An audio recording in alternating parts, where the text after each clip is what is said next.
questions and answers at the end. Yeah. And folks, So- go ahead and put stuff in chat. I'll keep an eye on the chat and we can review that at the end and see what comes up. It's just a lot easier. I probably will put her back up on the stand to do that way, because I don't have anybody. You're working solo here. That's amazing. I'm doing it myself. You may have the other answering her, so. All right. Well, what can you tell us about this pretty gal? She's a homebred ewe. She's 2 years old. Had her first, she had a single. This year was weird. Some twins, some singles. I did show her, so we're not going to get the actual tugging and pulling. But I can still show. She was always champion as a ewe. Nice. Got really nice fleece. I mean, she's one of the better fleeces I have. Unfortunately, she had a ram. She's not as wide in the rear end as I would like, but with her stature and fleece, I'm like, I can breed that. So, you know. All right, so you've got her up on your fitting stand. Her name is Lexi. Lexi.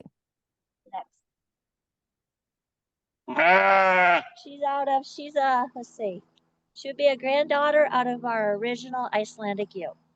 Oh, nice. Yep.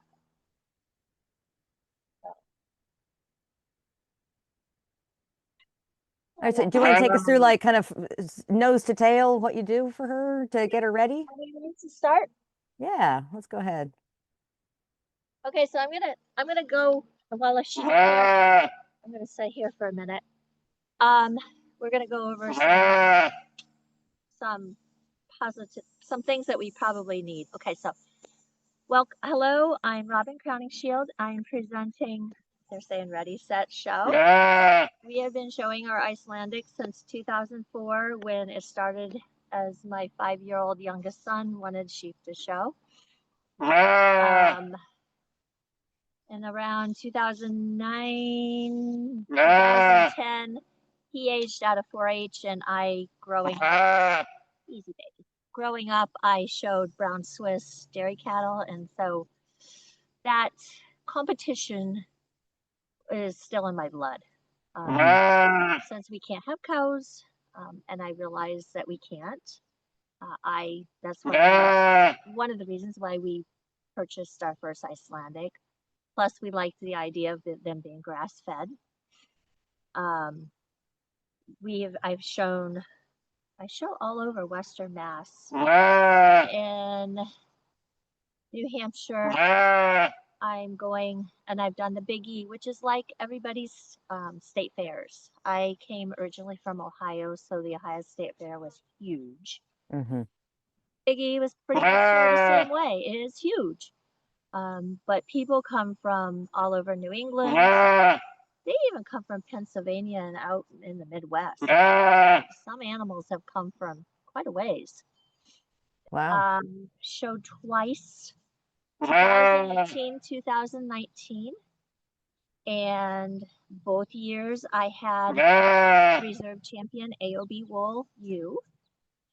At the Big E, we don't have our own class, so I have to show in any other breed wool, which means any wool breed that doesn't have their own classes, that's what I have to show. So I'm competing.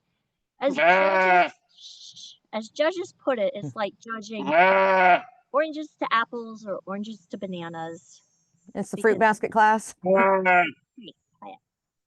They have to know each breed. Yeah. Do you normally give them like a copy of the judging standards? So the judges of that caliber that come in and judge the wool breeds at like the Big E, no, I haven't. They know they know the breed, or they should. Yeah. And both years I showed, they talked specifically about the Icelandic, and they pretty much still nailed it right on. In 2018, her mother was actually the reserve champion. And in 2019, I had purchased a yearling ewe from Elisa Fisher in New York.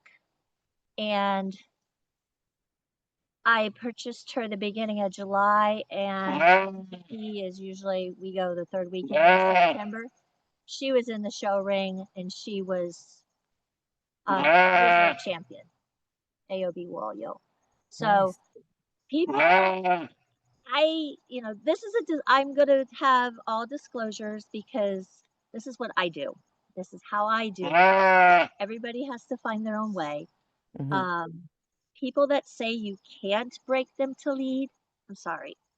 I can pull ewes out of somebody else's pens, and I'm not kidding. Like I purchased a ewe from Kurt Peterson this in Father's Day, and she's in the show ring already. Nice.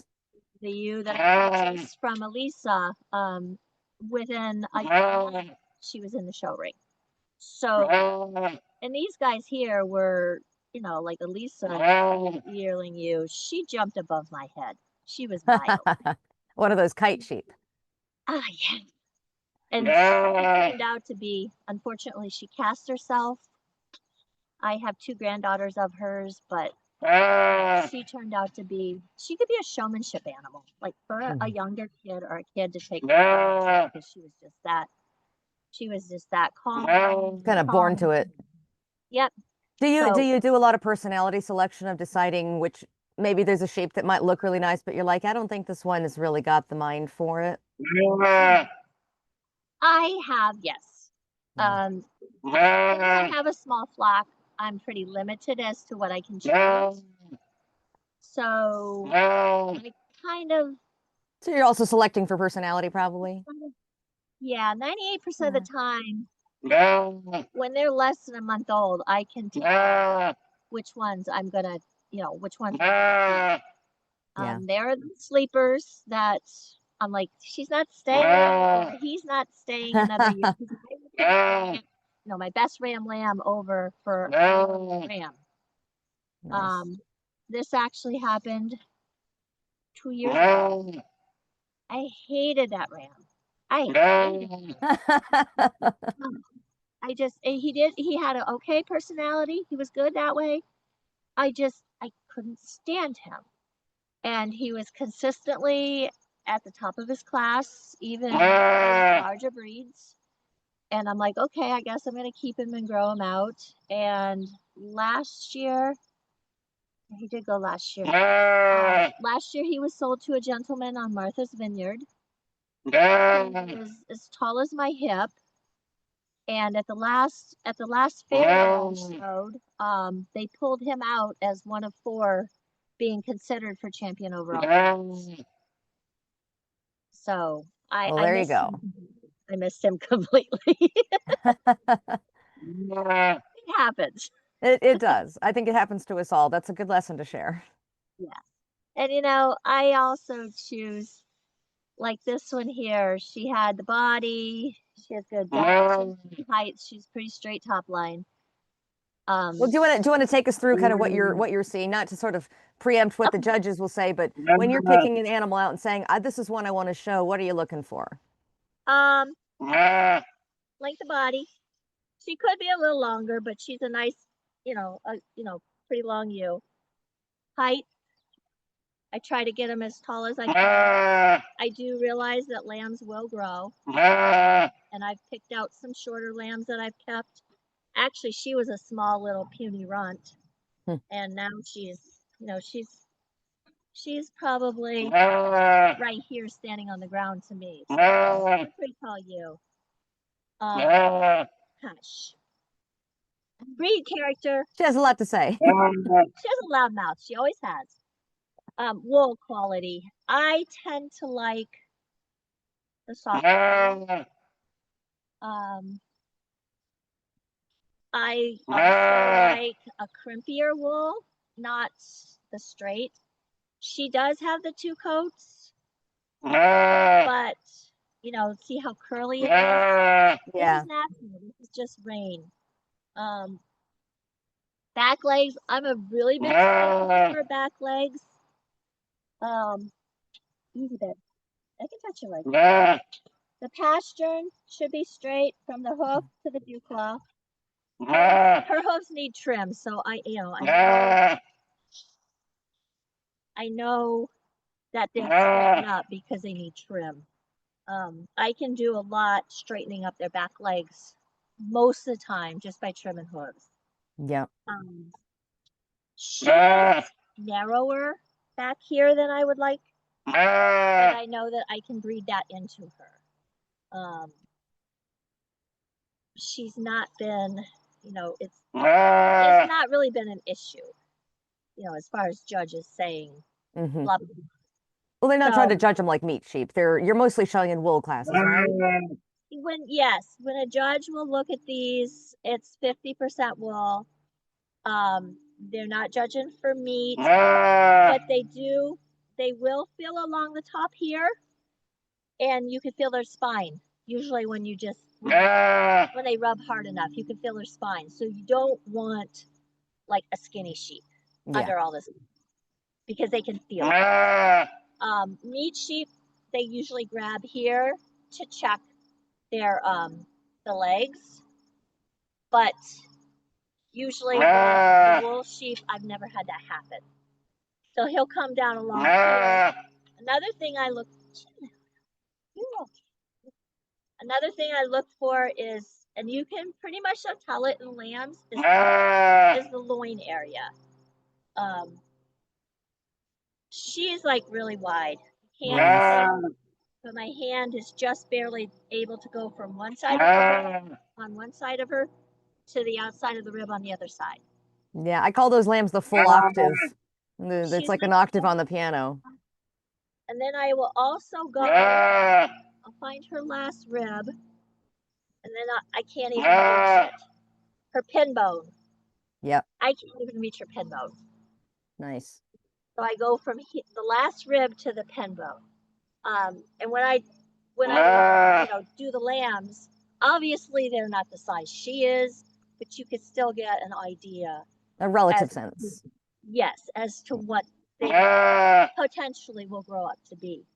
I have one ram lamb this year that he's different than all guys.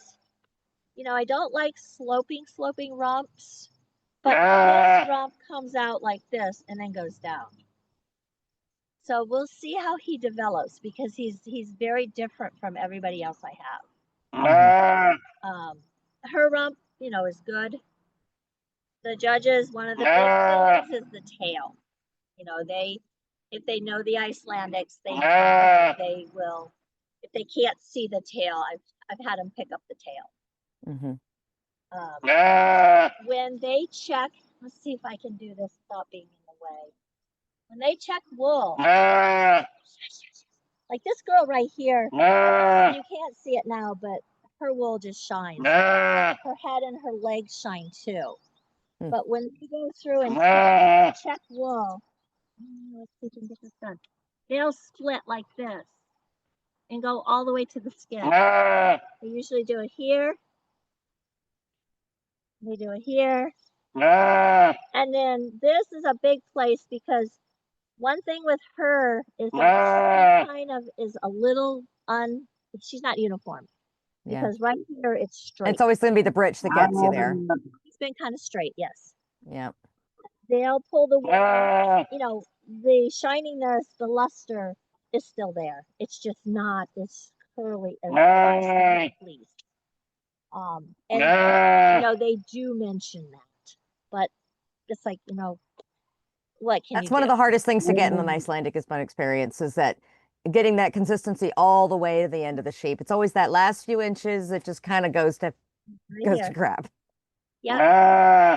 I have one that I thought about. She's a 5-year-old. I thought about selling her, but she's got this awful udder. And I'm like, and it's hard. I know how to start lambs on it. Her udder is great for hand milking.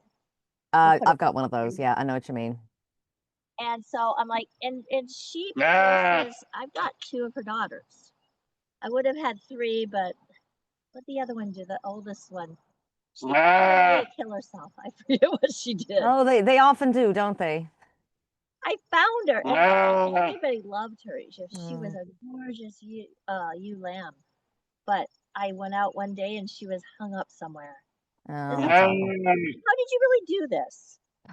Nobody else has done this in 20 years. Oh, they'll find a way.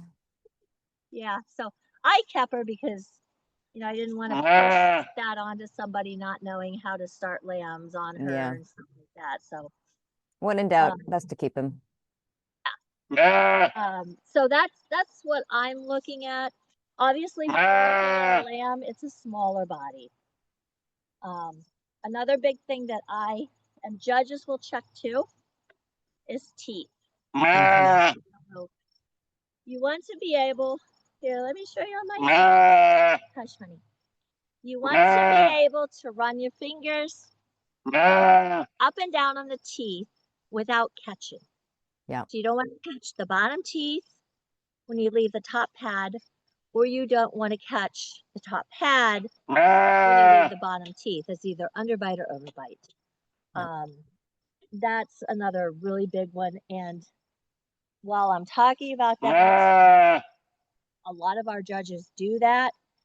And because we're starting differently, I'll just touch lightly, biosecurity. I was about to ask, with mouthing sheep. Stickler with that, so I will push her head to the side and like spread their lips apart. And show them so they don't reach in. Yeah. And while we're also on biosecurity, we're just like we're jumping all over, okay? That's all good. How I roll. Usually showing is not a huge deal. I mean, unless somebody gets loose or can't handle their sheep, they don't really touch. Like even in my groups, there are animals, like a flock, 5 animals. They're all our animals, and then there's a space between the neck. So you make sure you don't let them touch like nose to nose with other sheep. Usually, yeah. I think even our grandsons, because our grandsons are starting to possibly show, and up until last year, the oldest grandson was helping me show. Last year he was by himself, but my youngest son was with him, just helping him. You gotta stay back a little bit, that kind of stuff. So that's a big one. When I go to set up in pens, I try to stay out of pens that have had. We usually go. I have 8 fairs this year. Our fairs are on weekends, and the 4-H'er youth show one day, and then the adults show the next day. So depending on what day, if the 4-H has already been in, I try to stay out of pens that somebody else has already just been in. Yeah. I try to go into, virgin type of pens. And I just usually keep the risk down, limited. And I usually try to go in pens that are along a wall. I don't have animals behind me. If I do have a couple of tarps. Yeah, you can line the walls.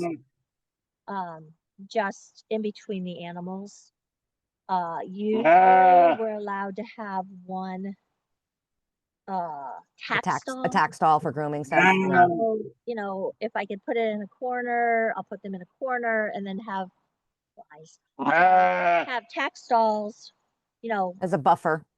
Yeah, between me and the other, some other sheep. So that's how I do. I don't tend to haul anybody else's sheep in my trailer. Mm-hmm. And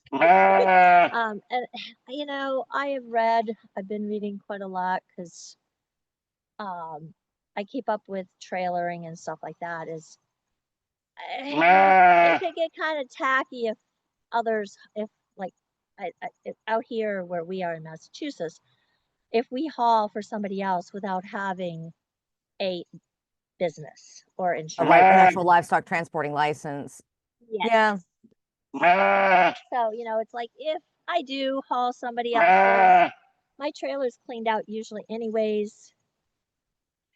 Once or twice during the show season, I hose it out. So if I hose it, it'll get cleaned out. And we do have the middle divider still in it. I can wash it down. So you basically keep your sheep kind of, you transport them solo, not touching other people's sheep. You make sure you're at a safe pen, with some buffer zones around it, not touching through the bars to the next pen over. And, don't let the judge mouth your sheep directly with their hands, and no nose-to-nose contact, basically. People touching, a fairgoer is the biggest, but usually my guys, I only have two that will actually seek people out. Yeah. Like I've got one here.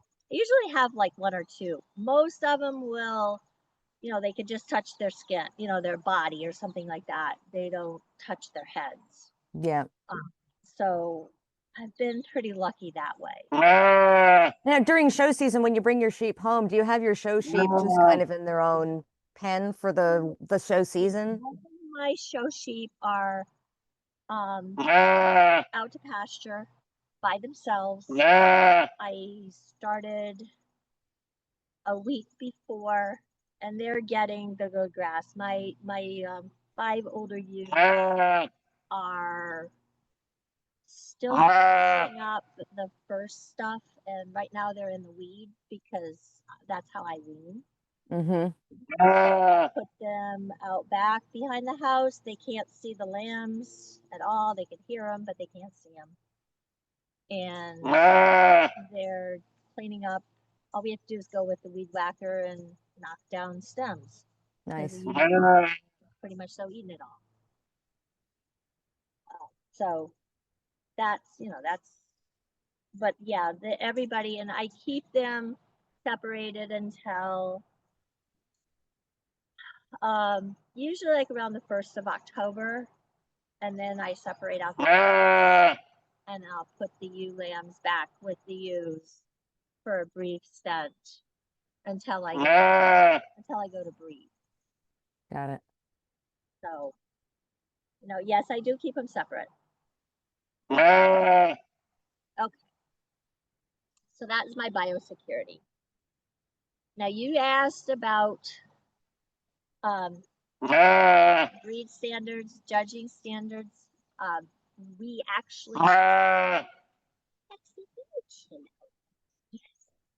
actually did utilize them. I do still carry them, but most of the judges now either don't give a crap because they're meat judges and you're not changing them because we know them. We've been showing long enough. Yeah. Or actually know about them because they've done their research. And they've done other fleece grading work and yeah. But when we first started, we would carry those because there was no other fleece animals when we started. We started, and then a year later, my friends who have Shetlands started. We kind of paid. But it's been a long. This is a disclaimer right here. Don't expect, unless you have an exception, if you're competing with other breeds, to be on top of them, because no. This is about getting them out there so people actually see them. Yep, that's the big thing, and we have been at it long enough that I think because I bred cattle, brown Swiss, that was show winners, that helped here with these guys. But don't expect to be on top. We did carry the things, handed them to the judges. We had 3 kinds of judges when we started. If the judge actually looked them over, studied them, we figured we had a chance. If the judge just kind of like skimmed it, we're like, okay, yeah, we're at the middle of the pack. And if the judge is like, no, I don't want them, we knew we were going to be at the bottom. That's just the way it was.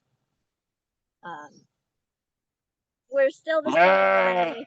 It's just, you know, there's one judge at one of the fairs that he's a meat judge. He's been a judge there for 5 years now.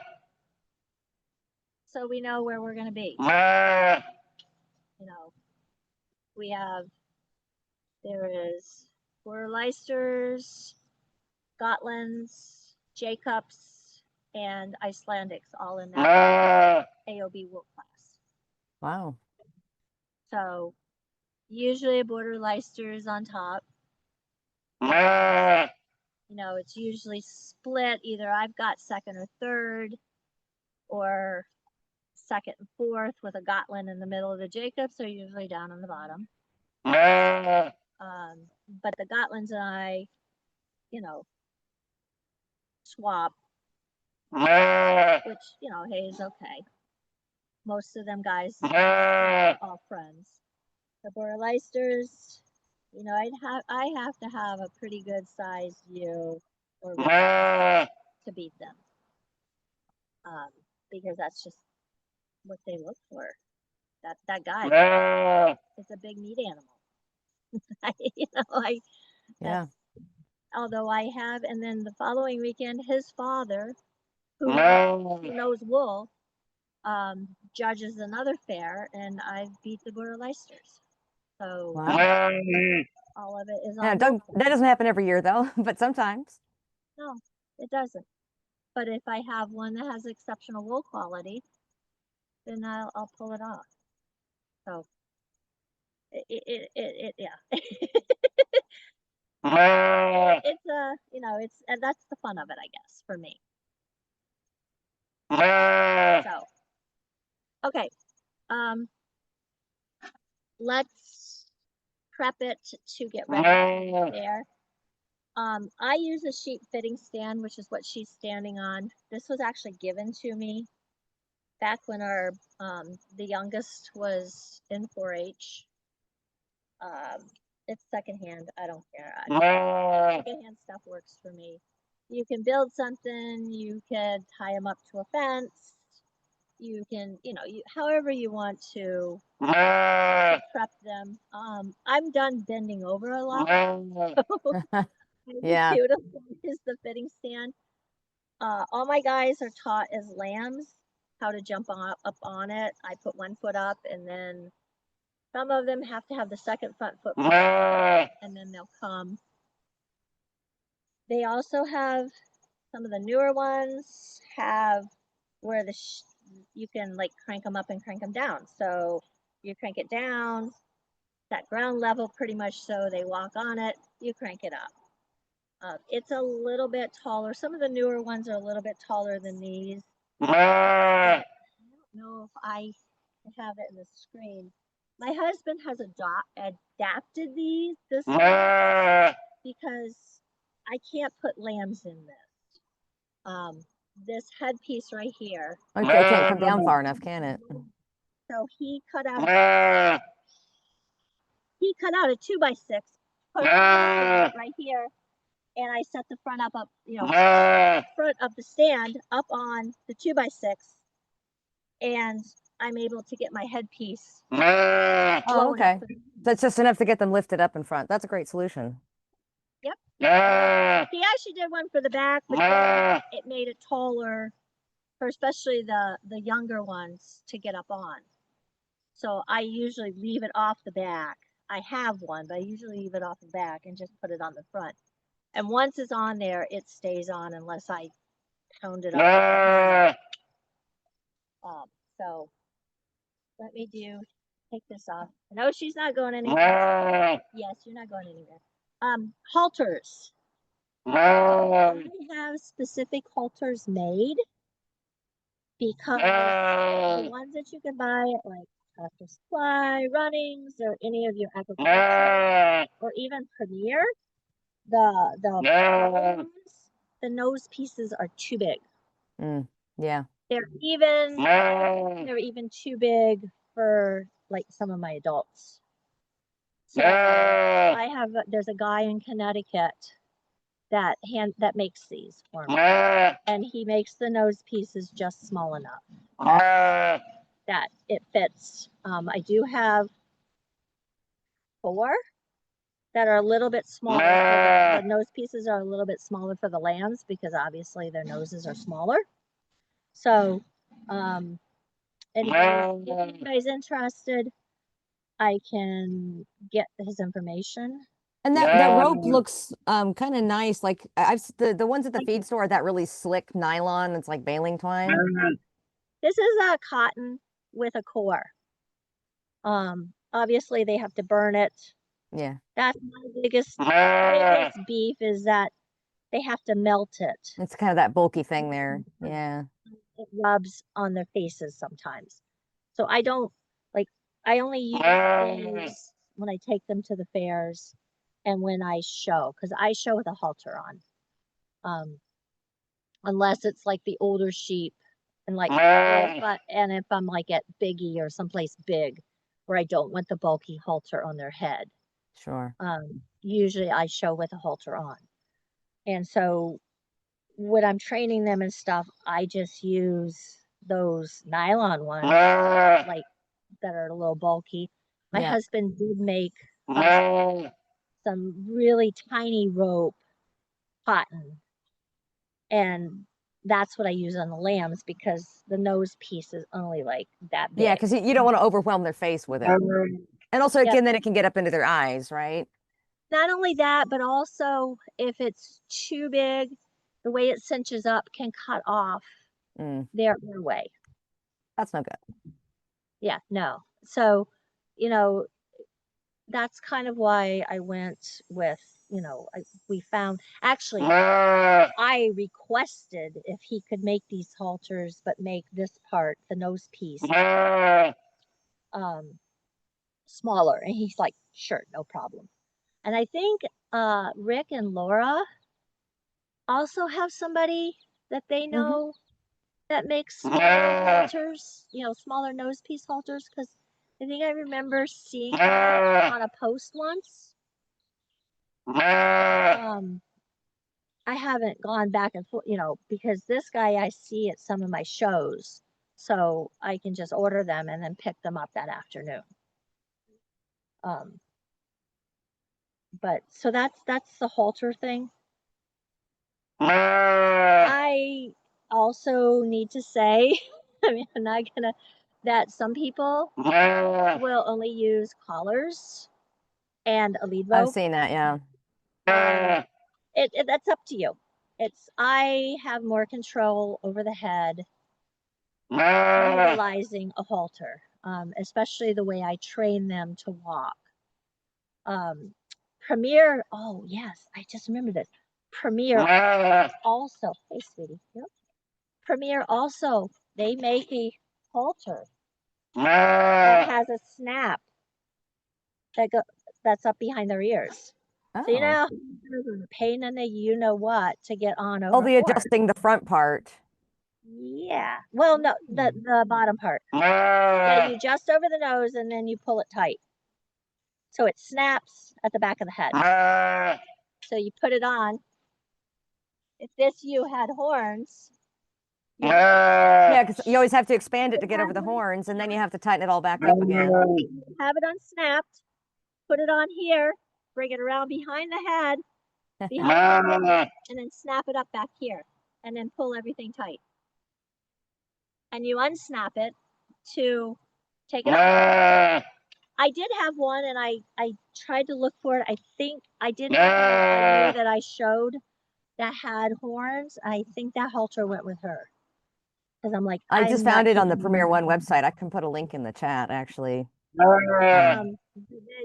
were godsend because especially for the horns. You have to make your halter like oh yeah, this big.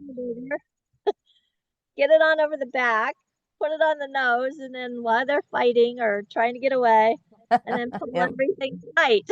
Yep. And they're wiggling, and you're trying to tighten it, and it's just, yeah, I know. I have had a few horned animals. So I know. Oh yeah, we know the pain. And there was a question in chat about getting them to get onto the stand there. Do you train them to get up with like pellets or something? No, No? halter, Okay. halter. The lambs I'll pick up. Easy, sweetie. The lambs I'll pick up until, you know, they're old enough. Usually the yearlings, because unless they're big lambs, they can't jump up on their own. Or I don't even let them because I don't want something to happen to them. But as yearlings, the lambs have had experience on the stand, so they're not petrified of it. But as yearlings, I'll pick up. Let's see if I can do it here. So they're in the back here. Oh, okay. From Is that like a ramp? No, there's no ramp. Let me see Okay. if I can. Let me see if I can turn it just a little bit. Oh yeah, Okay, there we go. Oh, not too far, No maybe a ramp. little bit back. Is that good? I'd go back a little bit. Now you're cutting off the front. Okay, that's good. That's good. Oh, I can move it back. I can move it back. So there's no ramp. So they come up straight from the back, pick up one leg.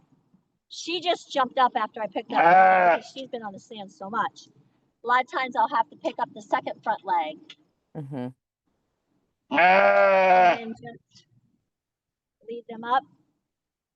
And this headpiece it adjusts higher or lower. Move it forward again. Headpiece adjusts up or down. How's that better? There we go. That's great. I usually put at. I knew she was bigger, but I had it like right about here. I put her head in it. There's a chain that goes around behind the head. Some of them have ropes. You know, it just depends. Put her head in it, chained it down. I raised it up to where she's comfortable, but you know, she doesn't have a lot of head. You know, she can't thrash her head around a lot. So you want the chin up a little bit. Have a cradle that their head sets in. So I did have a ram that I showed as a yearling ram. He had horns that come down, and he was able to fit in these guys. That's one thing you need to watch. Oh, but that could be a problem. Yeah. If the horns are close, yeah. The ram. Well, if the horns are that close, maybe you don't want to be showing them anyways, though. Yeah, because I have seen judges that, you know, this horn's wonky or they're too close or something like that. Yeah. Yeah, I have seen judges do that. That, you know, that just put them down a spot or two or maybe three, depending on what's, you know, what he wants quality wise. Mm-hmm. Okay, calm down. Okay, so easy. So that's my stand. You know, if you wanted to do a ramp, you probably could. Like I said, mine are just trained from the beginning. And even like any new ewe, I usually bring in like yearling ewes. My husband will help me the first few times. Stand on one side. Hey, chill. Stand on one side and help me guide the animal up on, you know, so that until they get used to it. I did have one that I couldn't keep on a stand no matter what. I put up with her 4 years, and I'm like, you know, I've never kept any of her lambs. They're good meat animals. That's it. So she went. She's telling you she doesn't like the job you have for her, so it's a hassle. Some stands also, and I keep trying to get him to do this, is they have like a bar welded. It's just a U-shaped bar. A little side rail? Yes. I don't need two. One is perfect. You can move it from one side to another when you. Oh, like it just slides into some pockets on each side?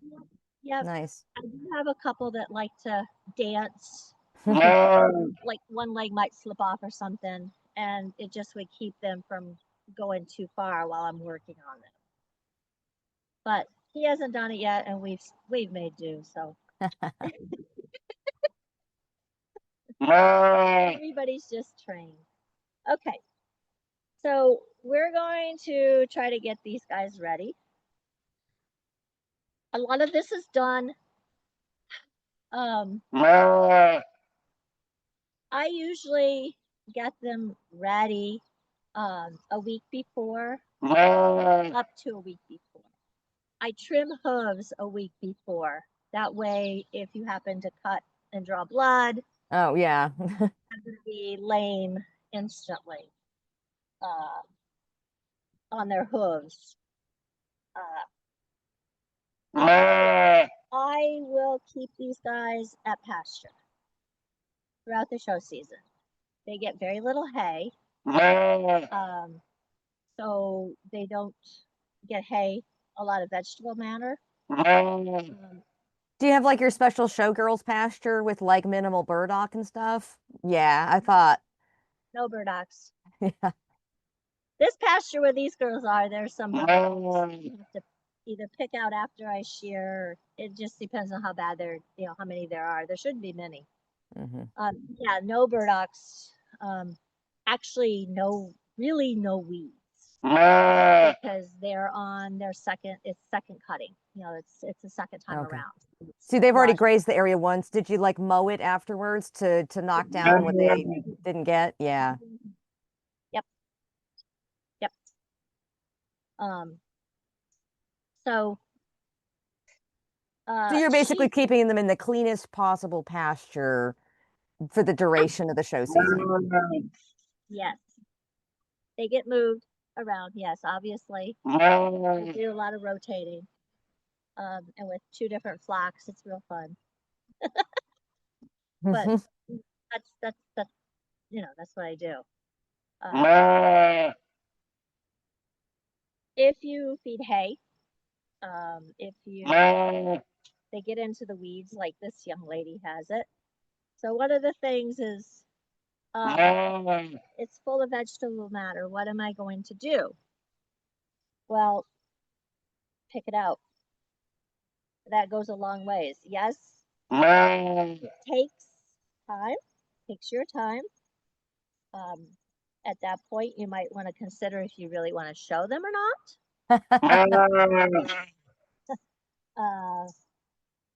Do you mainly use your hands? Do you ever use any kind of a brush or anything?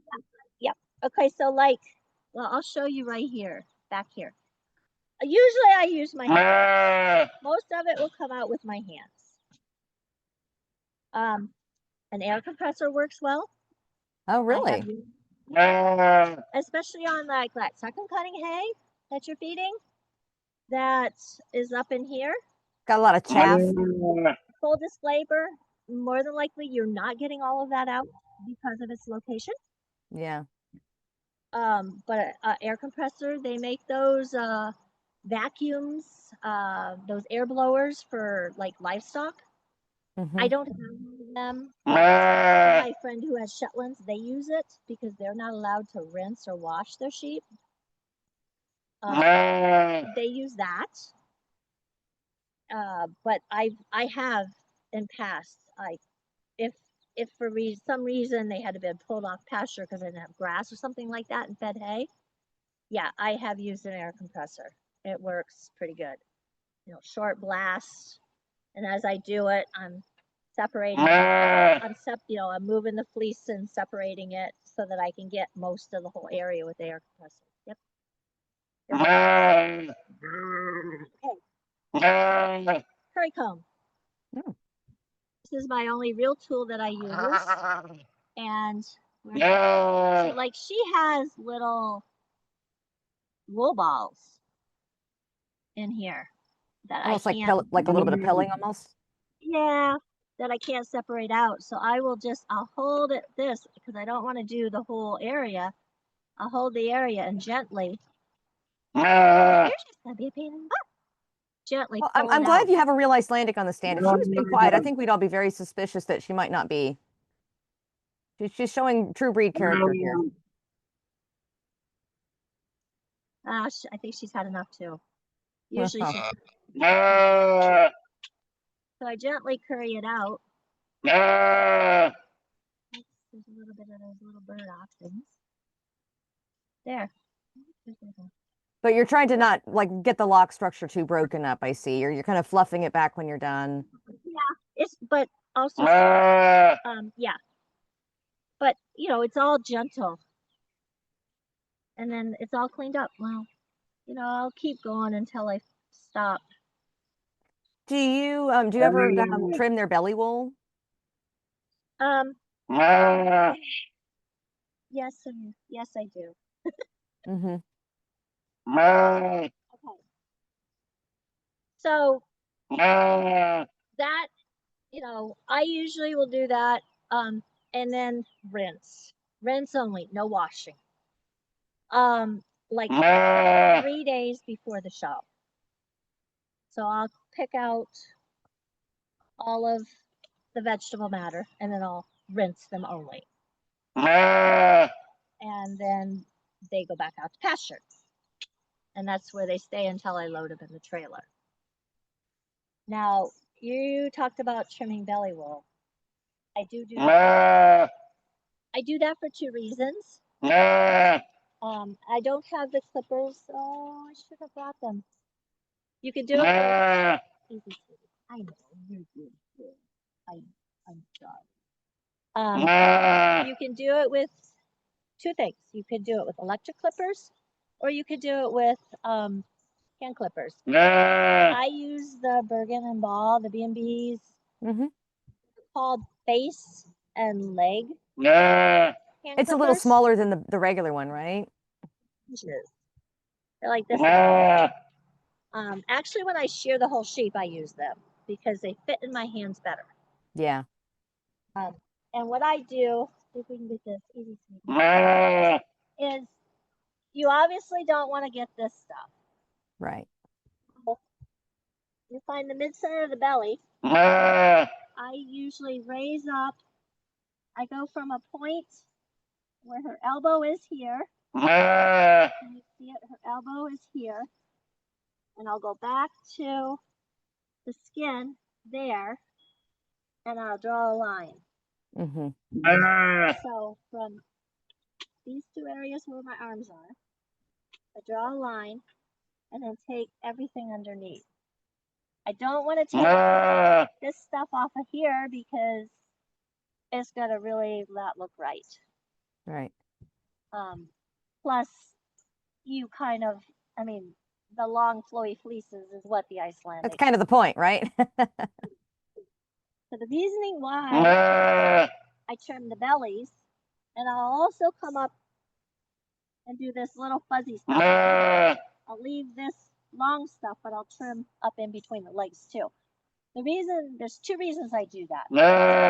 One reason is when you pull them out of the pen to go throw them, there's nothing here to catch the hay or straw. Yeah, they're not like Velcroed on a whole bunch of stuff underneath. So all you have to do is just sweep or pick right here.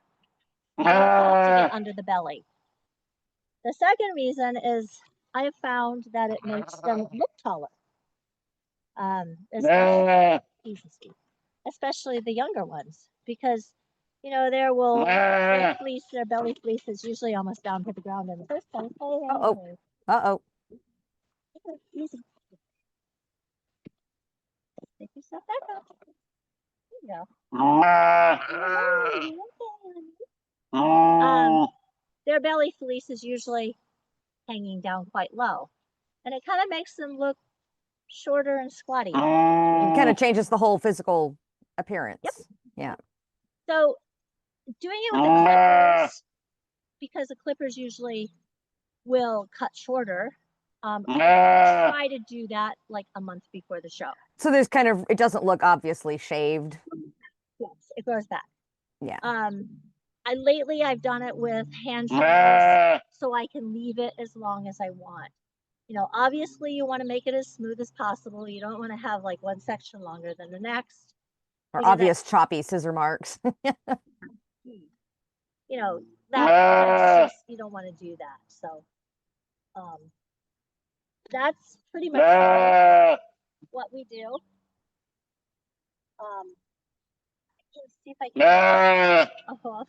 I don't know if I can do it. She's kind of over it, isn't she? They're backwards. So when I trim the hooves, these guys haven't been done since March. Okay, come on. I reach from the back and do both sides in the back from one side. So I stand here and do both back legs.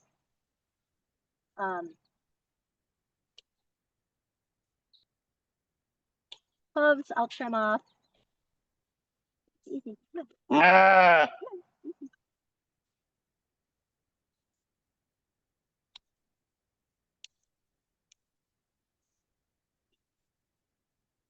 And like I said, I can a lot of times trim off a hoof, and if they're off or like a little cowhawk,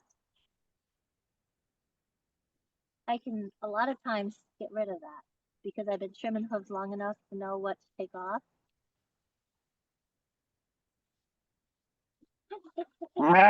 Easy, easy. Almost done.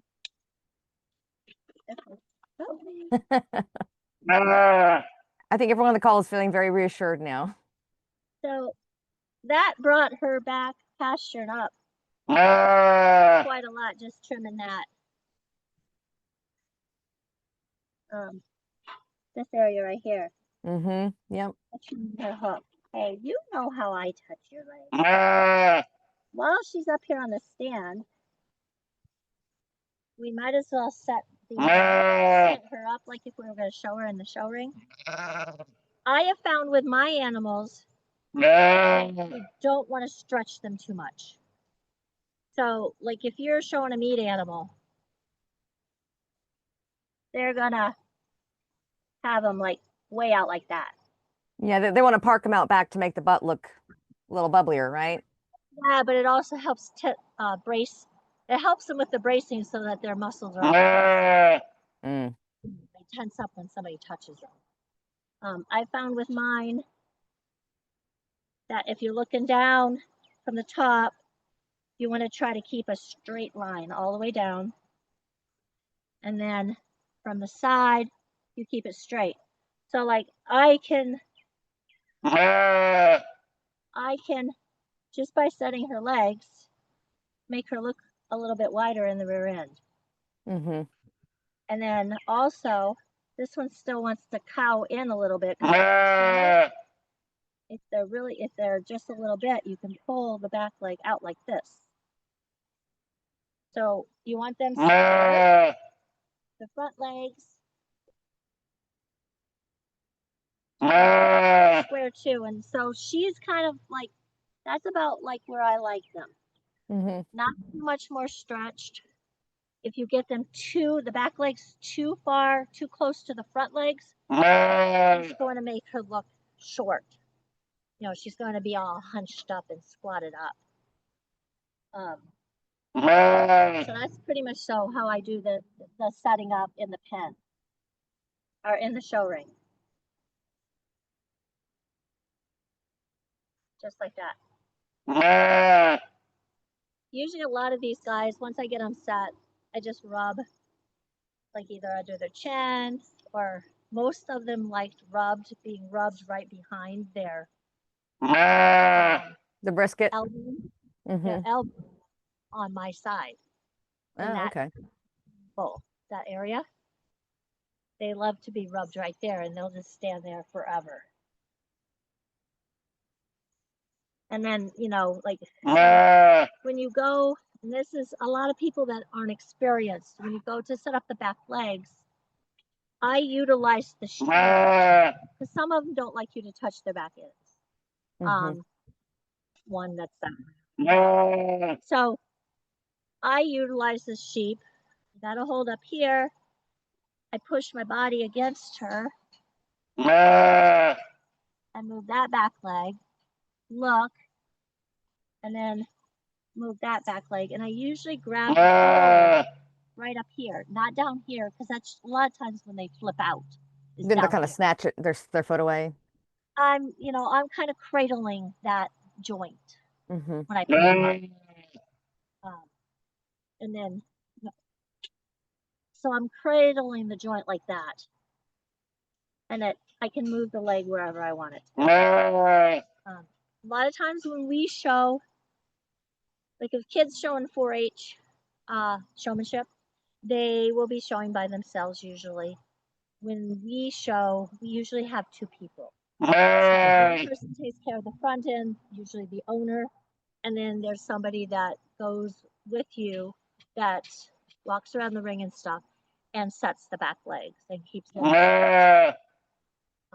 That's I'm finding that in different areas of the country, it's all different.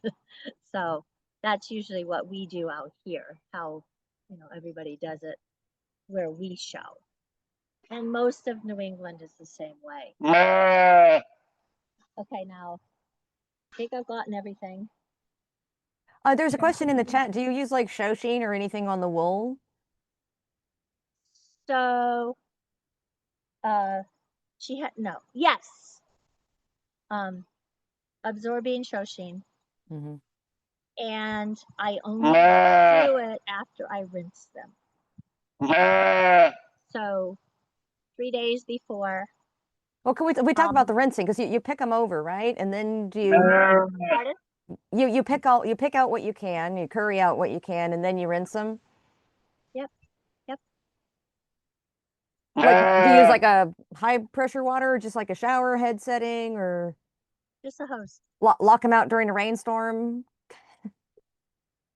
A lot of times because well, I gotta start bringing them in because our nights is starting to get dewy and get wet from that.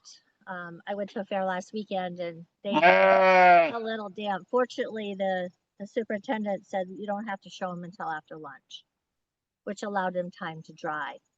So I am going to have to start bringing them in the night before the show, just because of that. But I usually Because you don't want them wet at the show.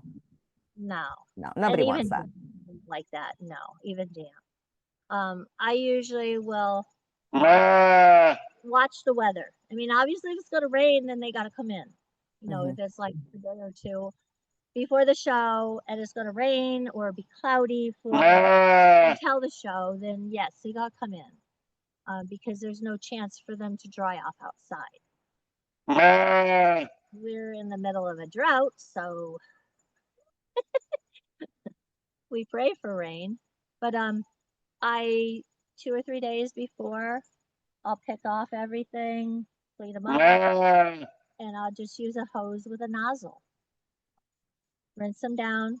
I don't worry about getting all the way to the skin because very rarely do I get that deep. But I do try to see how she has some coloring. Dirt that's coloring. Like some dirt, right? Yep, that will come out. I'll get that out. Nice. Just by rinsing. And when I even from the surface. So like that was one thing I wondered is, do you need to you've seen those old sheep washing stations like in the UK? I've seen pictures of them where they actually put them into a river or a pond. They do that with so natural colors, they'll do it, but they block them. Jacobs, they around here they use those big watering tanks. Yeah, just make the sheep go. Yep. Most of you meat animals, the Dorsets they block, they do that too. A lot of the other breeds that they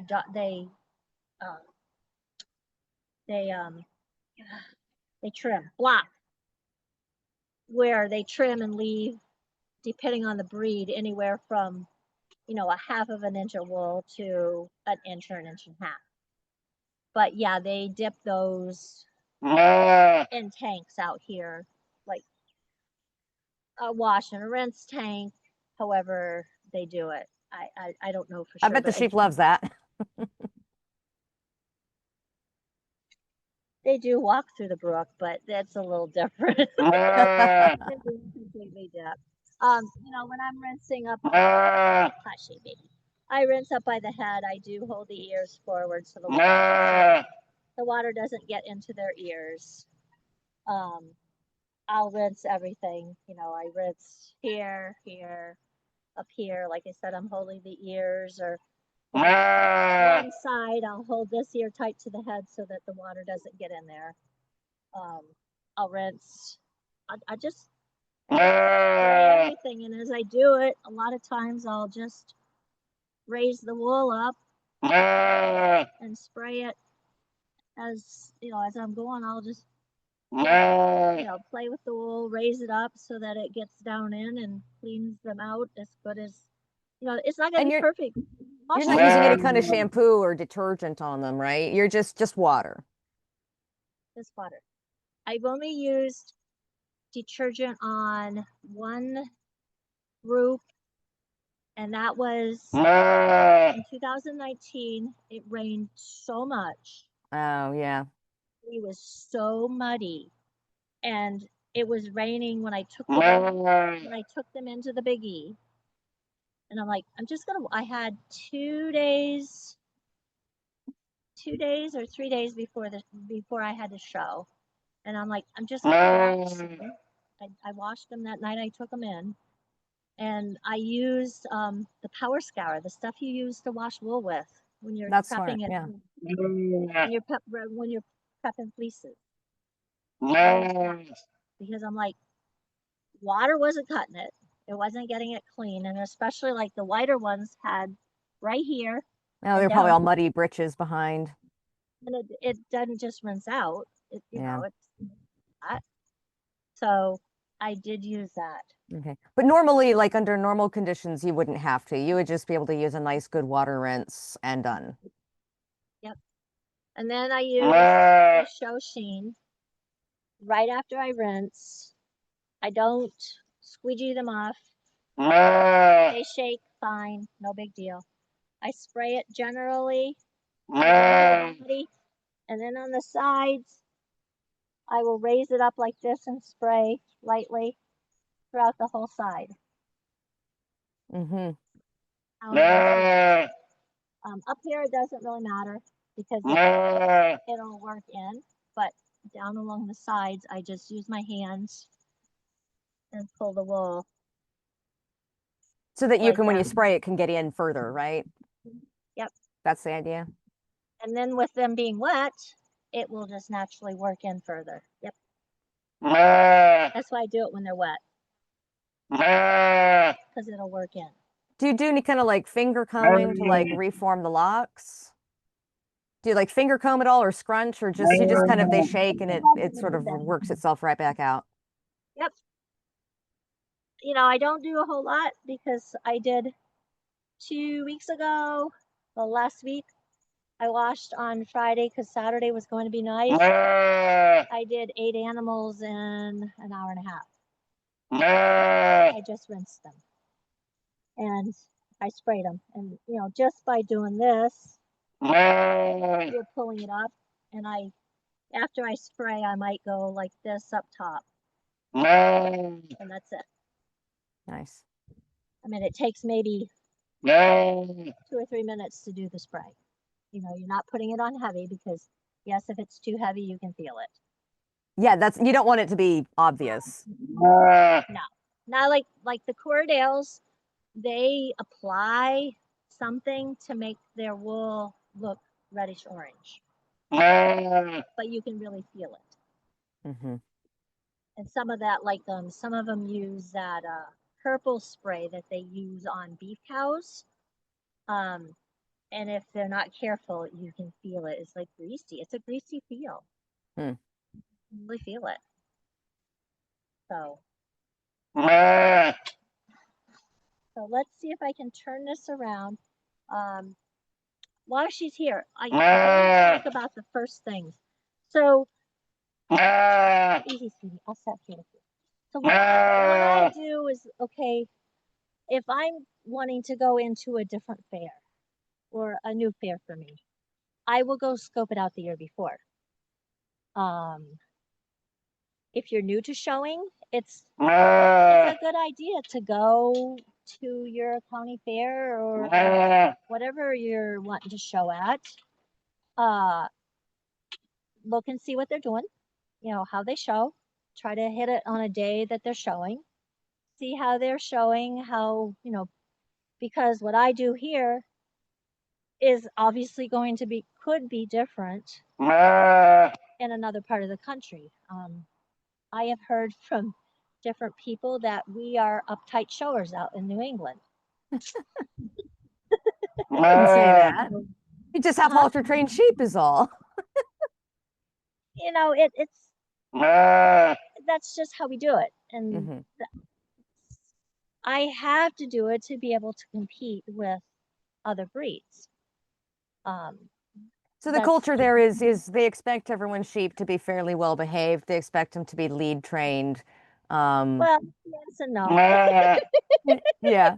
I mean, out west, you know, we're kind of feral cowboys. So the Icelandic show comes on and people come watch because they're like, oh, it's going to be a rodeo because they know.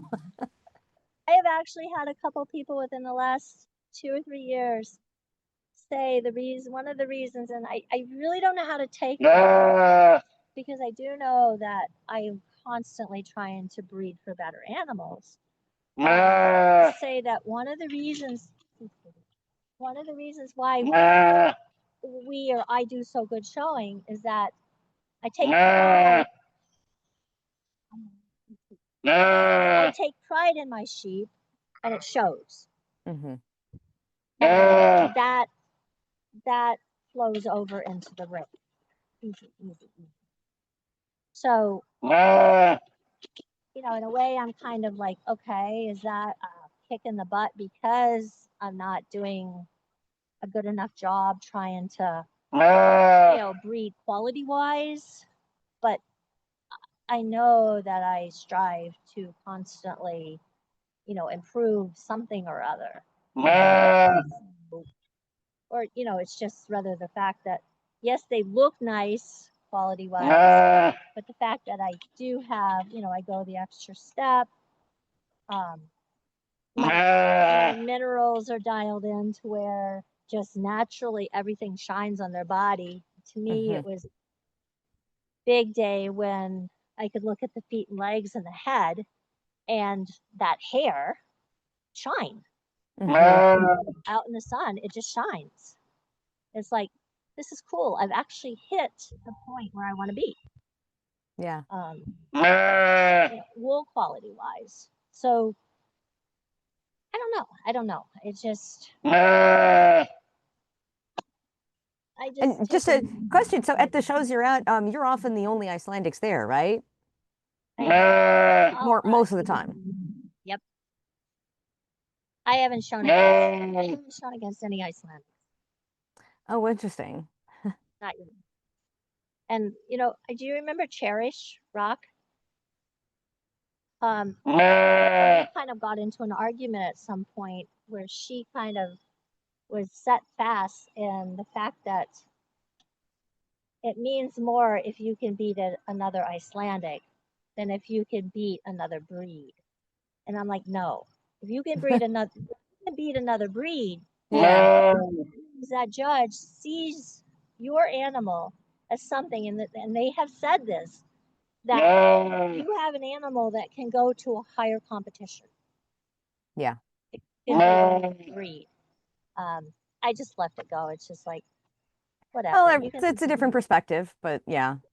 You can think whatever you want. It doesn't matter to me. Yeah. One last thing about before show is, I like to scope out fairs. I like to scope out, talk to the superintendent, because some of the ones that I've heard I've answered on Facebook. We don't have a class or don't have anything special. We're either showed with white face or black faces. Oh. Well, you know, I prefer to know that ahead of time, you know, so I'm going to go check something out to see. Like, I want to go to a show in New York. I want to start going to a show that's just over the border. It's an hour from me. So this year I'm going to go scoop it out and check it out. Talk to the superintendent because I've heard some things about them not liking us to come to, you know, they don't like how to say people, that kind of stuff. So I'm just going to go scope it out, talk to the superintendent. Feel what the vibe's like. Yeah. Yeah. in your premium listing, or even talking to the superintendent, you need to come up with, we are required at every show, and going out of state, it's your vet. You need to contact your vet. You need to get CVIs, which is Certificate of Veterinarian Inspection for the shows. In New England, you need to specify the fairs that you're showing at, where you're showing at, which is a town too, or the location. They want to know who's doing the trucking. Obviously the owner. They want to know all that. That is all on the Certificate of Veterinarian Inspection papers. Mm-hmm. And you need to carry that with you to the shows, and trucking. You also, at least you also should have read that most, I can't say most, okay, around here, all the animals have to be registered. I have heard of, they don't need to have registration papers. That's something you can find out when you go and scope it out, or talk to the superintendent a month or two in advance, because I don't like waiting until the last minute. It's like, oh, I gotta have this or something like that. And it, like around here, when you talk about a veterinarian, you're not getting them for a couple of weeks. Yeah. So, you want to make sure that you have all of that stuff. And a lot of that spells it right out in the premium listing. There's health rules, the exhibitor's handbook, or even the superintendent can tell you if you've scoped out the show before. So another question from the chat: if you're scoping a fair out or a particular show, I mean, do you ever get the vibe that maybe the judge just doesn't like Icelandics, and is this not worth your time to go? So you won't always have the same judge. Right, I was thinking that. Now, we do have two fairs that it's the same superintendent, the same guy, and he has said that these two guys, the father and son pair, will always be judging these two fairs. Mm-hmm. So the son judges one, the one that's coming up in 2 weeks from today. The father judges the one over Labor Day weekend. So we pretty much don't know that these guys are going to be judging until they can't judge. Yeah, until they can't anymore. But they're part of the establishment of that show. Yes, that's what the superintendent does. Mm-hmm. Usually you don't. The one this weekend, the one last weekend, I didn't know who the judge was. We don't know who the judge is a lot of times until somebody says it or the judge shows up. And you either know it or you don't know it. Like last weekend, I was up in Cheshire Fair in Cheshire, New Hampshire. The guy was from Pennsylvania. He knew wool sheep. He knew Icelandics. So, would you ever let the sense of that vibe keep you from going to a show? Or what, when you scope out a show, what makes you say, yes, I'm gonna come to this one next year, or I think I'll pass? Distance is one. Yeah, that's a big one. Facility, maybe. Their attitude towards you, like if the superintendent is an ass, pardon my French, or if some of the exhibitors aren't, you can tell how people act. Yeah. Without talking to them. That's pretty much how I go about it. And then at that point, it is the superintendent's job. If I make entries, it is the superintendent's job, in my view, to make the judge known what he can expect as far as breeds. Yeah. I haven't. The guy that judged last weekend, he actually judged. I was the superintendent at the Northeast Youth Sheep Show the third week in July, and he was the wool breed judge. So him and I, he was a wool breed judge last year and this year. Last year he was a real jerk. It was cool. Him and I talked this year, and he gave reasons, and something you need to listen to the reasons, because a lot of times, like if there's a best fleece on the hoof, the best fleece class, the judge will tell you which is your best fleeced animal. If you're not listening to him or her, you could pull out the wrong animal and low chances of winning that class. Because he did this at that the Northeast U Sheep Show, and it was the fin class, and he gave the reasons, and at the end of the reasons, he's like, and the third place ewe is the best fleeced animal in this class. I would have picked up on that. He's like, he shows border Leicesters, and he says he took champion at Louisville last year, and he says the judge made the comment that in the individual class, the yearling class, that this was the best fleeced animal in the class, and he picked up on it, and he told his daughter, he said, this animal, before he was even grand champion, he's like, this animal is going in for best fleece, and his daughter's like, why? He says, the judge said, you need to listen to the judge. Yeah. They're giving you clues. You should heed them. Sometimes they're all wet, like the guy who's a meat judge. I'm just going to half listen to it. I might pick something up or I might not, because he's going to be judging. You're not his target market. Yeah. Yeah. Yep. So, because the judge at a fair one time doesn't mean that he's going to be brought back the next time. Like last year up in Keene, or up at Cheshire, the judge was from New York. Some young kid that didn't know anything about Icelandics. So I gave him the sheets and, just telling him like what the wool is supposed to be like and stuff like that. And, he, between reading and that, he pretty much I didn't have any competition, but he was able to come up with reasons that weren't too far off the wall. Yeah. So you were actually helping him learn. He did have one class. I'm like, no, you switched them. Whatever. It's the individual preference. Yeah. At that point. So, but yeah. No, I have a question for you. Have you ever had a judge that when they read the breed standard, it's like what's published out on our website, and or if they've done other fleece showing, and their expectation is for Icelandics to have a coarse tog and a crimpy fine thal. Have you ever had one judge your tog for not seeming true to type, maybe being a little too soft, perhaps? Actually, my yearling this year, the one that won, I had 3 yearlings. Most times, at least out here, all the times you're allowed 2 entries in each class, except for group classes, and that's only 1 entry.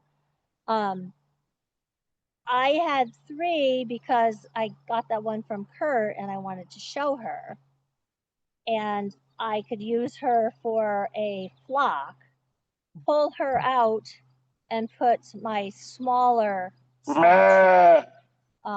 yearling ewe in, and I have a breeder's flock. And he put her first, the one I bought from Kurt, because he mentioned that she had a coarser tog. Hey. Shenanigans. He had a coarser tog, and she had a coarser tog, and the thal. Whereas my other ones, they do have the tog in the thal, but they're more like this. It's a little more of a gradient. Yeah, they're not the tradition, if that's what you want to call it. So yes, I have. If he knows the breed, because they're expecting this is what Icelandic is supposed to be, very distinctly dual coated, very sharp difference between tog and thal. So when they don't see that, or when they see lamb fleeces, sometimes I think maybe they don't understand that a lamb fleece is well, I also tell them too, not as distinct there. Yes, I tell them, and usually I don't have any tog in my lamb fleeces until after the first shearing.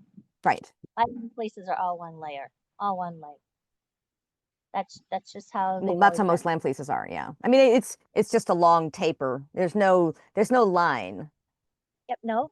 And I have mentioned that because they, but a lot of them too like the softer fleeces. Mm-hmm. I've found as out here, a lot of them will tend to navigate to the softer fleeces. Because I had 2 years, 2 different lambs took best fleece over yearlings because they were like butter soft, Yeah. really curly, but like really nice crimp. Not crimp. I want not like hers. The curling Clean. tog, yeah. And you just touch it, and it's just like butter. Mm-hmm. Her uniform from here to here. This was the same as this up here. So That's so hard to get. I guess it depends on if the judge wants traditional fleeces or some of the newer style fleeces. Yeah. Selling it, I haven't really noticed a difference.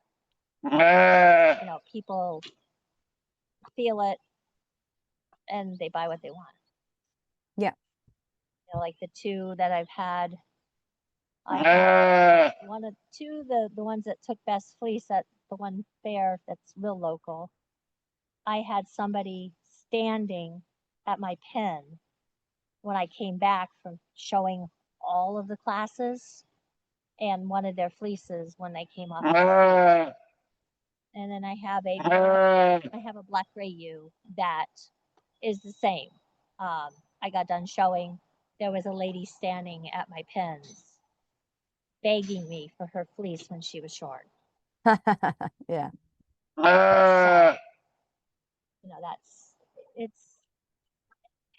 I can't say definitely yes or no. It depends on the person. Makes sense. Okay, so let's see if I can. I'm gonna turn this. There's not gonna be anybody, and then we're gonna try to do the leading thing. I was wondering if we were gonna get a lead line demonstration. Hopefully her signal stays good. Yeah, okay, it's good. That looks great. Nice. I just had to twist it around. Yeah. Okay, let me get it off. Yeah, baby. I know you have such a big mouth. She's been very patient considering. Good girl. I know. We're gonna go back and forth. That's a girl. You are. Okay. Let me go on the other side and start. Come on, sweetie. Come on. Come on. So a lot of times I will offer words of wisdom to them. To the sheep? Yes. That's probably why she was dancing so much. She didn't want to pee on the stand. No, she's good. So usually the halters are about right up here. Stop it. Hey, chill. Chill. And when I'm leading them in show, I allow their head to be natural. I don't try to raise it too high, and I don't like to have it on the ground because then I'm walking like this. Yeah. So I just, and I'm going the wrong way turning. I just allow her to have a natural stance. She usually reads good. So this kind of shows you. Back up, babe. When I'm holding her for set legs, my halters, I hold under the chin, and then I can reach over. I usually set off of this leg here, so the leg that's closest to my body in the front. Hey. I let stay, and then I move the front leg, and I use my knee to hold her right here. And then I'll do my back legs. Maybe if you had a helper, they could also help set the back legs. Or if there's another person, yep. Yeah. So when I'm breaking these guys to lead, I know that's a big topic. She may even be able to show it to me. I will take, here, let me see this. I will take in heart. I will tie them up. Yeah. Without I haven't even taken them out to lead. I will tie them up. I will do it like for an hour. I start with an hour. I will tie them like even with their head. Yeah, a little bit of lead. Yep, to the fence. I usually leave about a foot, foot and a half. I don't want too much because I don't want them to run under themselves, twist themselves up, do that kind of stuff. They just have room. They can lay down, they can stand up, they can move to the side. I'll start with an hour. I'll monitor while, Yes, that's very important. Monitor. I'm right there when we do it. Of course, the lambs and some of the newer ones will fight like crazy. That way, if they do get twisted up, I can straighten them out. And I start breaking them to lead like a month in advance of like my first show. So like July, I start breaking to lead. I will just gradually increase the time, and when they get to where they stay, I can be kicked and everything else, but they will stay quiet overnight. After they've, I'm confident they get hay, or that, they'll get hay in front of them so they have something to eat. And after I'm confident that they're not going to be a jerk and do stupid things, I will leave them tied up at night. That ewe that I purchased from Elisa, she was tied up a lot. I didn't take her out to lead her for 2 weeks after I got her. It was all just tied. I started, so I brought water to her, I brought food to her, all of that. And then after about 2 weeks, I started taking her out to water, just outside the door, nothing big. And then gradually it got further, I'd go further. We would go to pasture. And then, because all of my guys are trained as lambs. I usually have a little bit of grain in a bucket. They come to me, I have it right here. They hit this leg, have their head in the bucket, and I'm able to grab them like this. I'm do that so that I can halter them. That's just how I did it. And everybody that lives here is usually halter broke. So I just gradually go a little longer. When we first start, they kind of buck or do crazy things, They either go down or they go up, right? themselves on the ground, jump in the air. The list is long and distinguished. I don't keep pulling on them.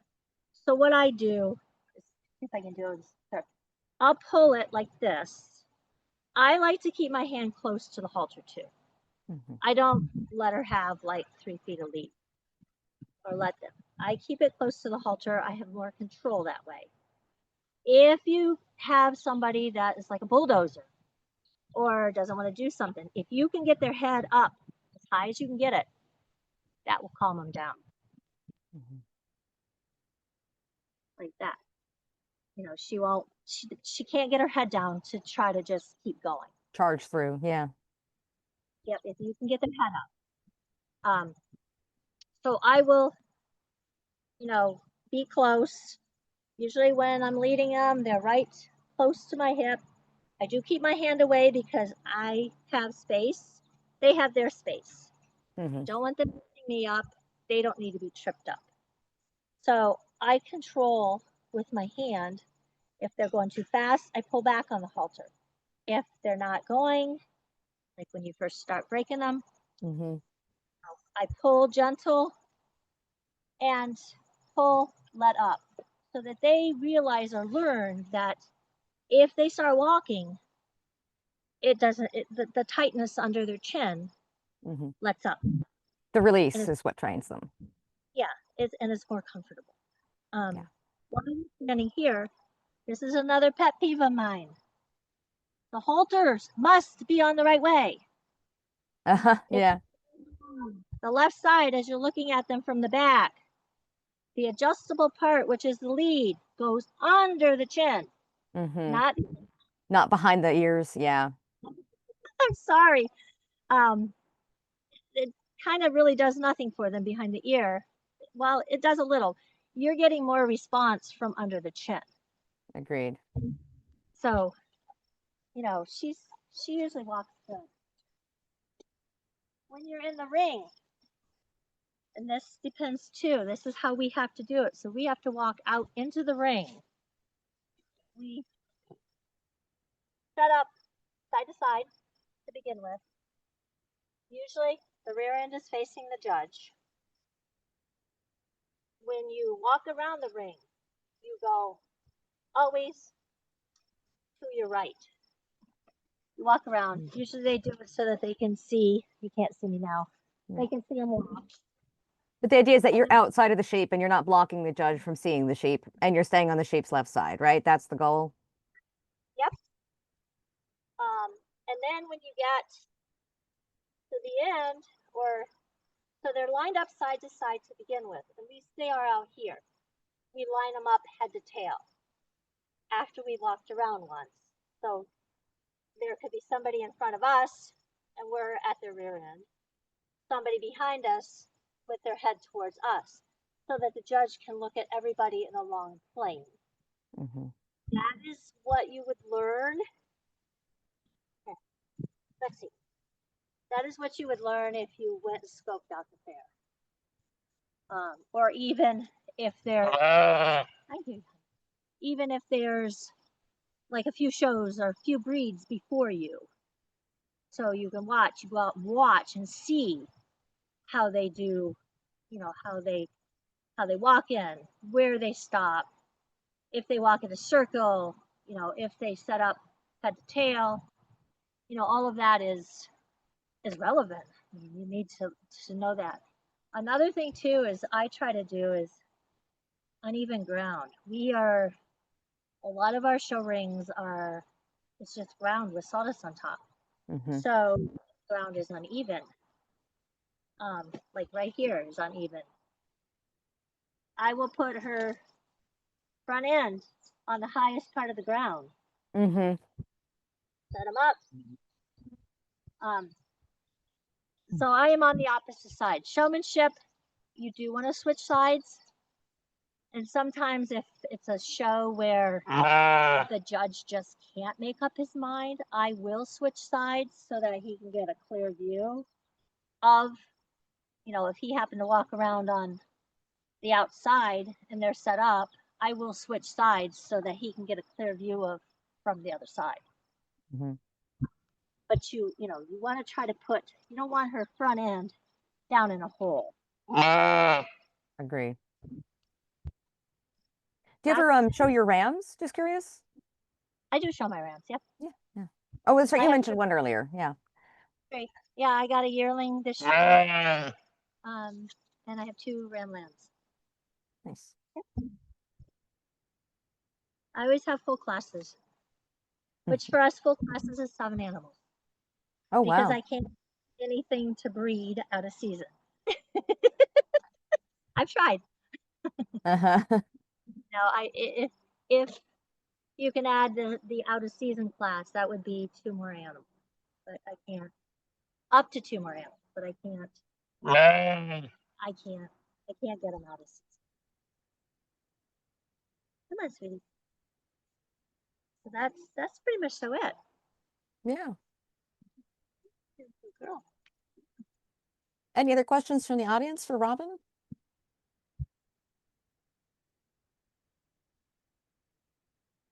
We've got a few folks who've been kind of on mute, just watching and listening. So if anybody has some burning questions, now's your time to speak up.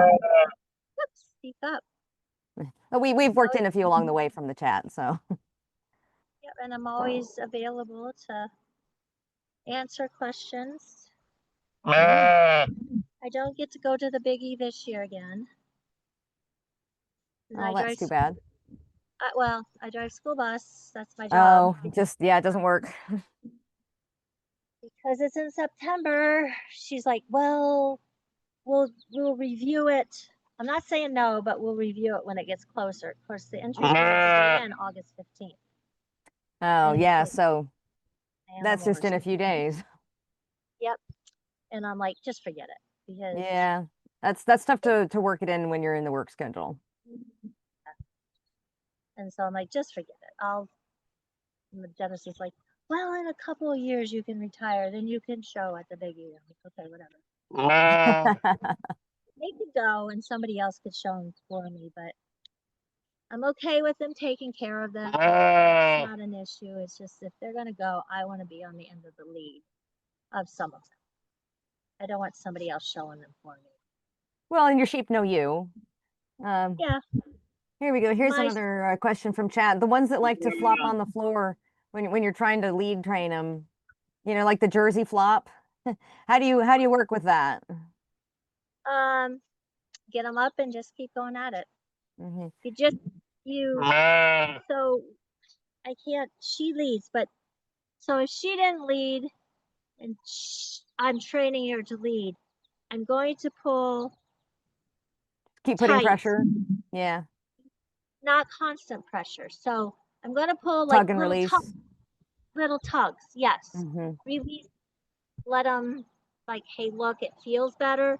Then tug again, and then release it. They will eventually learn that they'll until they learn they'll do the flops. You know, if a lot of times this year, what I've done is I have my yearlings lead. The lambs don't really lead. So if I'm walking them out to the pasture, I'll take a yearling or two with them. And because I can walk 4 at a time. Oh, goodness. And the lambs will hug, but then they'll realize is like these guys are walking right along. So they're kind of learning from the other sheep. Yeah. And then also the fact that if they let up, that tugging isn't tight on the bottom of their chin. So doing the right thing, i.e. the thing you want them to do, means they get a release and a reward of less pressure on their face. Even with her, I'm just like, if she stops, I'm just pulling slightly Mm-hmm. to make her come because she's. Do you ever use treats or a food reward while trying to lead train, or do you find that just makes it worse? Nope. Nope. The only thing they get treats for is catching. Okay. I can walk out in the pasture. The lambs are a little iffy still because they're not quite on board with, they do know that you can stick your head in the bucket and eat the grain, but they haven't associated coming and getting caught with like a mouthful of treat. But the yearlings are out there, so when they come, because they know what's going on, they come, and then the lambs come too. So they're training the lambs, but also, I put the bucket down like this, and then they come up, and I make sure that they come up on this side because. As you're saying, you used your leg as a part of the trap. Because you don't have horn sheep. Well, a lot of us can just grab a horn, but catching the ones that don't have horns is a special art. And like I said, mine are small enough. Most everybody has been shown, and that's how I've trained them. And because I move them from pasture to pasture, sometimes I do have to lead them from pasture to pasture because of the area that they have to go from or to. Oh, so you don't ever just herd them loose around. You always like lead them to the new grazing. It's on the area, like we've opened up a hayfield for pasture, so I set it up so that I have one older set of fence panels because I use electric bedding, and I make a smaller pin in the new grass and then I just pull all the rest of the fence around it. They go in that smaller opening while I'm moving the fence around them, and then I take that out. Smart. but like on the sides here, it's just like strips. I tie them up either at the water, or if there's a pen, I usually put them in a pen at night, a 16-foot cattle kennel pen. And I catch them, tie them up, and then move the fence, and then put them in it, and then move them down. So it just depends on, where I have them at. You want to eat this now? And she's lost a tag. That's why she doesn't have her flock tag. Oh. I was going to say, you probably should make sure you lead train them before you do all the work of grooming them for those ones that like to flop and roll. Yeah. The bellying could happen beforehand, because I like to have a little bit of wool, especially when I was shaving with the clippers, because it would like go almost down to the skin. And I like to have, like a quarter of an inch of wool It's going to underneath look it. natural. Yeah, yeah. Not, like I said, So obviously just shaved. but if they're into some burdocks or something, like she's found some, Oh, you found something there. as I'm working with them, leading or whatever, so that they don't mat further in. But yeah, the cleaning them and stuff like that normally isn't done. Yeah, you got mats up there. Isn't done until like a day, 2 days before the fair, or 3 days, depending on your weather. I have put them in this inside if they got caught in a rain or something, and it wasn't looking like it was going to be sunny to put them back out. I had put them inside and put a fan on them, and they usually get dry. But that's not a preferred method. We got another question in chat that's a great one, which made me laugh. Is it stupid thought to show a sheep who's not halter trained? Dan, you can answer that. I was gonna say. I'm sorry. That's true. Let me tell you, every time I do it, I am thinking to myself, this is stupid. So, as I said on the stand, I take pride. Yeah. And your kids behaving well in public? Yeah.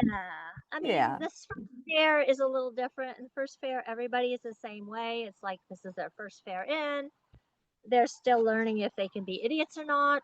Some It's of a little them. squirrely, yeah.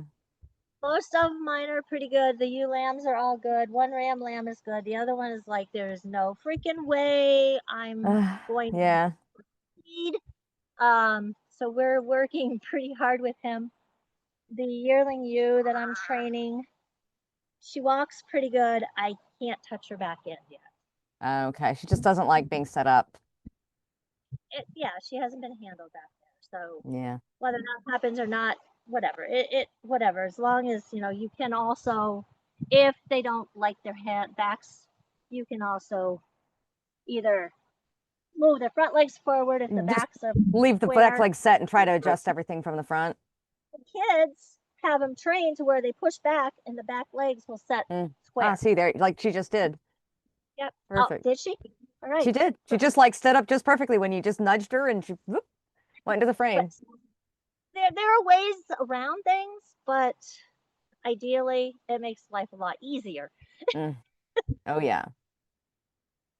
And also another thing too is if you're doing showmanship, you're going to want to take like baby wipes or something with not a lot of liquid. You got to clean the insides of the ears. Oh yeah. Tits. You want to clean back here between their legs. So when they're getting rinsed off, when Dan was doing it, the youngest, the ears obviously not with water. We use baby wipes with them, but we made sure that he did those areas. And they don't have like little mud on their knees from where they kneel down and all that. But this here just gets just all kinds of dirt. Grimy. Yeah, it's like under your bra. I'm sorry. I feel you, girl. We can edit that out of the video later. But for guys, maybe under, yeah, we're not going there. Let's just leave it. And you also want to make sure their hooves are clean. So you'll want to wash Yeah. their hooves. But that's mostly for showmanship, for kids that are in showmanship. Well, and I'm thinking showmanship, it's about really making sure the animal's presented well and you're not and they're Yep. how much of it's behavior? I mean, do they judge the sheep down for behavior and these East Coast shows that are very proper? It's all taken into consideration. It is, and a lot of times your older kids, I mean, I did this a lot with showing cows, is they find and they know which animal's an idiot. And they have their top 2 or 3 showmen that they think are the top 2 or 3 showmen. They can't place them. They'll put them on that idiot animal and see how they deal with it. Uh-huh. That's And if funny. you know another animal that's acting up, or that is a little hard to show because it needs to have, its legs need to be closer, or they need to be further apart, or, a lot of times if I've done this, I had one that maybe was set a little too far here, and rather than isolate them, I reach under the belly and just take one finger and rub it. And get them to kind of lift up a little bit. Yeah. So it's all, and when you go to that other animal, I never really realized this when I was showing. it didn't ever sink in. But now I know that's what they do. Right. You approach that animal from the center of the ring so that you can view that animal. How does it look? The way they have it set up. What's its faults? It's like a quick blast second. You don't stand there a long time and do it. It's just as you're walking to take the halter. You step out and look at that animal just to get an idea as to how it looks. It could be temperament wise. It could be they're switched for any reason. We got a great wrap-up question from Grant here in the chat of what are the benefits of doing well in a show, because this looks like a lot of work. I don't advertise much to sell animals. Yeah. I don't. Very rarely. Yes, granted, I do have a small flock. In a way, because I have to be able to take care of everything myself. Yeah. It does help some, but not much. Do you find that this helps? Essentially, this is your marketing time, time you would otherwise spend marketing sheep. If you spend it showing, which you obviously love and you enjoy putting them out into the world so people can see the breed, and then the sales problem takes care of itself, perhaps? Yeah, that's a definite tangible benefit. I can see that. I have sold to some word of mouth. They bought, they're like, oh yeah, she has excellent, she has great sheep, blah, blah, blah, blah, blah, blah, and all this stuff. And when I talk to them, when they come look at them, I'm like, I do not have, if you're looking for a wide sheep with a lot of, there are other Icelandic breeders that have that. They have more of the carcass type. Yeah. So I am happy, she's small. I'll breed her to a ram that, she's narrow in the back end. I'll breed her to a ram that's wider. I'm happy with the middle point. But as long as they have, meat over their back where you can't feel their backbones. Yeah, they shouldn't be scrawny, maybe just because they're not carcassy. They shouldn't be bony. I'm happy with that. And I will be the first to say, if you want this, I can set you up with somebody else. Yeah, because this is not that. Yeah. No, I don't have it. And that's one of the beauties of a landrace breed, is that we have a lot of variety in our gene pool, and we can say, if you want meaty Icelandics, we have meaty Icelandics. If you want fine and fleeced ones, we have those too. And it's hard to get them all in the same package, of course. I don't have. I just, there are enough other breeders out there that I can up. If you want horns, XYZ. Yeah. I keep seeing ads for rams out in the middle, the middle part of the country. out your way, and I'm like, they are very enticing. They're gorgeous. But then I'm like, how well are they going to survive Mm-hmm. here? I know they're going to How mesh with your current genetics well. That's a big question always. just environmental. Yeah. There's huge environmental, you know, uh, You yeah. have a lot of heat, you have a lot of humidity, a lot of parasites, yeah? So I have no wood. I'm sorry. Mm-hmm. Knock on wood, I have not wormed anybody yet. That's Uh, fantastic. we had 20 inches of rain 20 from the this year for like the 4th of July. And then in the summertime. very little rain. I mean, Wow. we need, but it's been humid a lot of the days. So Yeah. minerals, between my minerals, I'm happy with where they're at. And you're pulling the grass out by the roots. She's Whatever. hungry. She had to stand for a whole hour with no food. She's starving. And the fact that it does take a little more work, but they are out of those pastures before the grass is between 3 and 4 inches tall. Mm-hmm. And, You manage that very carefully, I know. you know, I not only for parasite reasons, but I've also found that if you don't let them graze that grass down to nothing, it's going to come back better. You'll get a better regrowth the second pass. And I've also been, I know how you think about holistic stuff. Well, if you're super strong enough and you can keep them alive, I think it's fantastic, actually. I have been using that oregano oil. Yeah, Full excellent. moon. I do a drench. Mm-hmm. And I don't know if it's actually working or if everything else is working or if it's all working together or what. As long as it's working, my only beef with it is when it's not working But and I sheep are have not no, doing well. they need something. I am the first to grab Yeah, conventional. if they actually do, but if they don't, even better. People that are that way, no, we can't do that. And it's like, yeah, no, Yeah, I'm sorry. You're going to lose an animal because you refuse to give it some antibiotic.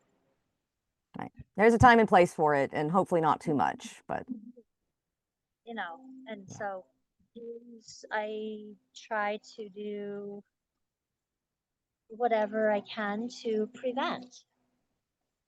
I really struggled this spring with, or late winter, with giving CDT or not because I kind of wanted to stop. Mm-hmm. But then, I've had lambs that have had both overeating and both tetanus. Yeah, It's not not worth it. Yeah. worth it. So I'm like, okay, they're all getting it. Um, Even though, I mean, that's the only vaccine I get. Well, I have to do rabies. In New England, there are certain states that require, so like to go into New Hampshire, they had to have rabies. Oh, To just go to go into, into other states. Interesting. they highly suggest state, but because I'm not out of state, I don't have to give it. But Mm-hmm. their state, and it has to be listed on the health papers that they've had the Interesting. rabies. Is that a once a Um, year vaccine, or you have to do the series and then? and the vet has to do it here. Yeah. Unfortunately, you cannot just buy a bottle like I used to be able Right. to. That's always the thing, is that's a mandatory vet visit now. And so when she comes out, I tie my flock visit with my CVIs, the certificates, and rabies if they need it, Mm-hmm. which going on state need it. I tie that all in one swap the Good. 1st So of it's one July. farm call. Yeah. That's really And smart. she's really good. I mean, I had one vet that was new, and she was, yeah. We're not It's even hard to like that. find a good vet, and when you do, you do everything you can to keep them happy. I'm thinking maybe I want to try. I don't know if you've ever heard of the Claudio Silver. Yeah, I've heard of it. Yeah. So I've always toyed with giving these guys nasal jet, which Mm-hmm. is being squirted in the nose. It helps prevent shipping fever, Mm-hmm. that kind of stuff. And we always did it with the cows when our first show was, and those guys going out would stay healthy, Yeah. um, bring stuff home. Um, so far this year, everybody seems to be good, but and I've toyed with doing it, and then I'm like, oh, I just don't want to do another vaccine type of thing. Right. I'm at Colonial Silver as the drop. I could put it in the drench at the beginning of the month or whatever, Mm-hmm. and when I drench at full moon, and that is supposed to help with respiratory stuff. So I'm thinking, well, maybe it might prevent them from All right. getting something or Yeah. bringing it home. So I'm going to try it. Yeah. Well, you If could it you could works, always set it up with half the group gets it, half the group doesn't, and you get a little control variable experiment going. we could, yeah. But if it works, I would probably brew it, go and Hmm. get the stuff, brew it myself. Yeah. So, but I just constantly trying to, I'm still learning with the holistic stuff. Yeah. See what works. And like we all have to, we have to figure out what works for our sheep and our ecosystem. And if it works, amazing. And if it doesn't, well, we try something else. So Yep, got to do right by the animal. yep. And, Well, Robyn, thank you so much for sharing your expertise with us and everything that you do. Obviously, you take a lot of wonderful care of your sheep, and thanks for getting them out there into the world so that people in your area can see nice Icelandic sheep. I think that's fantastic. Did you have any parting words of wisdom before we wrap it up? um, other than look, listen, watch, Hmm. hope, what I do is more than likely, from what I'm finding out, not what somebody else is going to have to possibly deal with or do. Hmm. You just try to fit in. Yeah, see what's the local scene like and adapt to it, right? Yep.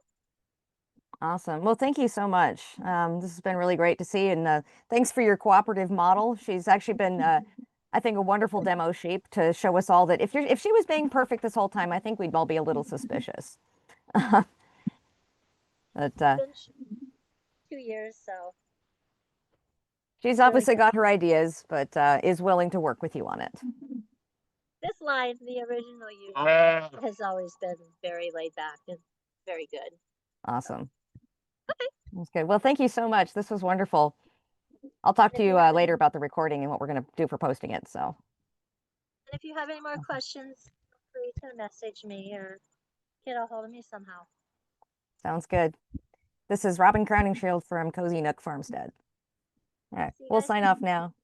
Thanks, Bye. everyone.